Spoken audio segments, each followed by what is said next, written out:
Hi friends. இங்க பாருங்கள், இந்த ரோஸில் வந்து முக்கியமாக வரக்கூடிய ஒரே ஒரு நோய் என்னன்னு சொன்னோன்னா, இந்த சாம்பல் நோய் தாங்க.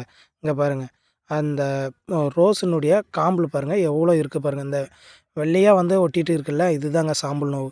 இது வந்துச்சு அப்படின்னாவே ஆட்டோமேட்டிக்காக வந்து பூவே கண்டிப்பாக வைக்காதுங்க. அப்படியே டோட்டலாகவே செடியே போயிடுங்க. இதுக்கு என்ன காரணம் அப்படின்னா, இந்த பனிக்காலத்தில் ரொம்பவே வந்து இந்த பிரச்சனை வருங்க. இந்த பிரச்சனை வந்துச்சுன்னா, இதுக்கு கண்டிப்பாக வந்து ஒரு 10 நாளைக்கு ஒரு டைம் கண்டிப்பாக நம்ம மருந்து குடுத்தே ஆகணும். மருந்து குடுக்கல அப்படின்னா, கண்டிப்பாக இத வந்து கண்ட்ரோல் பண்ண முடியாது. ஆக்சுவலா பார்த்தீங்கன்னா, இன்றைக்கே நான் மருந்து அடிக்கலான்னு தான் இருந்தேங்க. ஆனா, இன்றைக்கி வந்து எனக்கு காலேஜ் இருக்குன்றதுனால, இன்றைக்கி கண்டிப்பாக அடிக்க முடியாது. நாளைக்கு நான் கண்டிப்பாக மருந்து அடிச்சே ஆகணுங்க. மருந்து அடிச்சா மட்டும் தான் இந்த மாரி வந்து சாம்பல் நோய் வராம இருக்கும். நம்மளுக்கு வந்து பூவும் வந்து நல்லா குடுக்குங்க. இந்த மாரி வந்து நோய் அட்டாக் ஆச்சு அப்படின்னா, முதல்ல வந்து இந்த மாரி இலை வந்து நெறைய பழுக்க ஆரம்பிச்சுடுங்க. இங்க பாருங்க.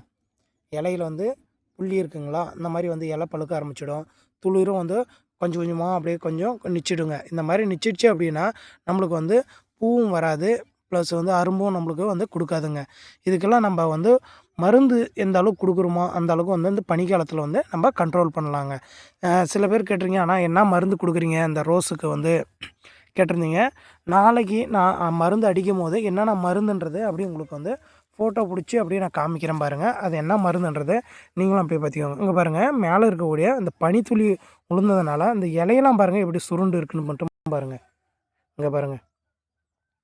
இந்த மாரி வந்து சுருண்டு இருந்துச்சு அப்படின்னா, ஒரு 5 நாள் இல்லன்னா 6 நாள் என்ன ஆகும் அப்படின்னா, இலை எல்லாமே வந்து பழுத்துடும். இப்படி பழுத்து கீழ இறங்குச்சு அப்படின்னா, அந்த புது துளிரும் வந்து வராது. பூவும் வந்து நம்மளுக்கு வந்து குடுக்காதுங்க. இங்க பாருங்க எவ்வளோ அழகா இருக்கு பாருங்க மொட்டு. இதுக்கெல்லாம் வந்து கண்டிப்பா நம்ப மருந்து அடிச்சாகணும். நாளைக்கு கண்டிப்பா நான் மருந்து அடிச்சா மட்டும் தான் நெக்ஸ்ட்டு பூ அறுக்கிறதுக்கு குணம் வரும். ஓகே. Thank you.